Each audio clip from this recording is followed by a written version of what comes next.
Put a little bit of the rub, nigga, I gotta be safe. Let's get to sports talk. Him to an organization that's been stable enough to keep the same coach for 12 seasons and has teamed Porzingis up with a player projected to be one of the great talents of his generation? Nah, Porzingis isn't mad, bro. Knicks fans, on the other hand, yeah, there has been some well-documented frustration there, and I'm not sure watching Porzingis play tonight is going to help them settle their feelings one way or the other, frankly. KP has largely been what we expected so far this season, right? With the ups and downs of a talented player coming off a 20-month layoff. Even once he settles, there's a lot about him we can't know for a long time. How injury-prone is the rest of his career going to be? Will the sexual assault accusation that's followed him from New York to Dallas turn into charges being filed? We don't know that either. Still, the potential upside for the Mavericks is huge. KP and Luka Doncic, that duo could be the backbone of that team for the next 10 years, poised to take over the West after the current crop of superstars age out of their primes. Mark Cuban keeps saying he sees Porzingis and Doncic as the next Dirk and Steve Nash. And hey, remember how the Mavericks got Nowitzki in the first place? They traded the Bucks' Robert Traylor for him in what would become one of the more lopsided deals in NBA history. Now, will the Porzingis trade go down as much of the same? The Knicks coach, David Fizdale, stressed yesterday, you can't judge this one yet. We don't know what Dennis Smith Jr. is going to turn into, he said. I do. We don't know who the Knicks will draft with the 2 first-round picks that were also part of the deal. I do. And that's true, although one of those assets may have to turn into, I don't know, as good a player as Porzingis for things to feel more balanced. It certainly feels like the whole thing did not pan out for the Knicks. First, I don't know if front office gets extra credit for clearing bad contracts it negotiated in the first place. And second, well, the superstars that the Knicks cleared cap room for didn't end up coming this past summer. There is the issue, though, of whether Porzingis even still wanted to be in New York. The Knicks will tell you they had to make that trade. And the New York Post's Mark Berman just wrote a very detailed story on the roots of how the marriage between KP and the Knicks went wrong. Berman reports that Phil Jackson actually tried to trade KP multiple times, once after Porzingis' rookie year, and again in 2017. Now, we don't know if that's what started to sour Porzingis on the team.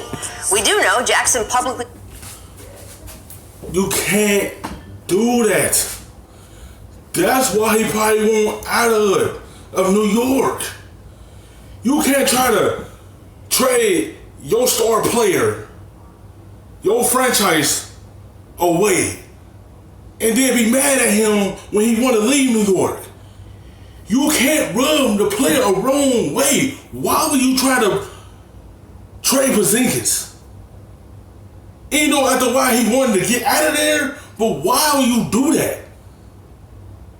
They drafted him for a reason, to be the franchise guy. That's why he probably wanted out of there. Like, he probably looking like y'all didn't want me there. Why would y'all try that? Ain't no he ain't in New York no more, but why would you try to do that twice? Of course he gonna look at you sideways and say, I want out of New York. You just try to trade me twice. Why would you do that? What you would think you was gonna get out of that? Now he's somewhere where he wanna be. A team that want him waited until he got healthy. And y'all try to trade him twice? That's disrespectful. And that's why you can't run the players the wrong way. Oh, you don't want me here, so trade me. And that's what they did. Because he found out y'all didn't want him there and y'all trying to get rid of him. You can't run these players the wrong way. You can't be mad at the player. You gotta be mad at that organization. You try to get rid of your franchise. It's going to be a good turnout for Dallas.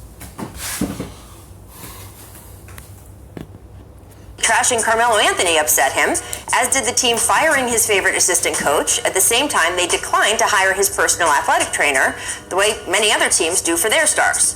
We know that once Porzingis tore his ACL, he became even more separated from the team. Reports started leaking out about KP's, quote, diva behavior. It didn't help that the Knicks cycled through 4 different coaches in KP's 3+ years there, giving him little reason to feel anyone telling him what to do would be around that long anyway. All of that led to the infamous meeting between the sides this past January, where Porzingis' brother reportedly asked for a trade And hours later, the Knicks, who had already been shopping him yet again and had the framework of their deal with the Mavericks already in place, pulled the trigger.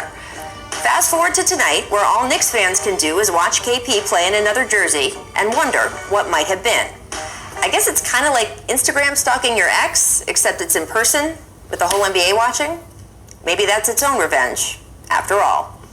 Paul, how do you think Knicks fans should feel about this trade? If I'm a Knicks fan, I would feel devastated because you only can win when you have that superstar, that unicorn guy, that generational talent. And Porzingis is a generational talent. And when you lose something like that, a 7-footer with the skill level, the shooting ability, something you can build around, have hope for the future, it just sets the Knicks back, I think, another 10 years. Wow. Because you miss out on all these free agents year after year. You remember they missed out on LeBron free agency. Yep. They missed out on this last free agent this past summer. And then you get this talent. This is what you have to build through. And then when you lose that or trade that away, it's just like, wow, what's next for Knicks fans? Honestly, the Knicks fans should not be surprised. This is what they should expect from their franchise. Like, top to bottom, all the different things, all the different coaches. Like, it is what it is. And it's unfortunate that the Knicks fans, well, not that unfortunate, but they have to deal with this. I think Porzingis is going to be a great player. Obviously, there's some health things, and they want to make sure he's going to be healthy. But for the it's like, imagine if they would have kept Porzingis and waited on him to get healthy. Imagine if they would have drafted RJ Barrett, go along with Porzingis. That would have been a good team. And you pick up some of the guys you got now, like Randall, Portis, who else on that team they got? Just imagine if him with them guys. New York would have been a team that could have made a playoff this year. But when you fire all these coaches and you want to trade him, it's like your organization ain't running right. Y'all don't know what y'all want. Y'all don't know what direction y'all going in. And that's why the player wanted to get out of there. Mavericks, this was a win-win. I really don't think the Mavericks risked anything. Even if he didn't work out, you still have one of the great young players that could be of this generation. You can take more of a risk if you've got Luka already. Yes, I think for the Knicks, they should have tried to keep him at all costs unless they got a superstar in return, unless they got a guaranteed top 5 pick in return. They didn't get any of those things, right? Dennis Smith Jr., very talented player, but he's not even going to be close to either of those guys. And so I just think that they missed out, and it is what it is. Continue to miss. Continue to miss. Look, to Fizdale's point, we don't know what those 2 draft picks are going to turn into. But if those 2 draft picks, even if one of them turns out to be a Kristaps Porzingis level player, the timeline is going to be several years back from what it would have been with Porzingis. I always thought going into this summer's free agency, Porzingis might be a draw for a big-time free agent. But then he got hurt, right? So once he got hurt, I don't know how much some guy would have wanted to come play this summer, not knowing what he was going to come back as. I don't know. They would have known that he was going to be back to.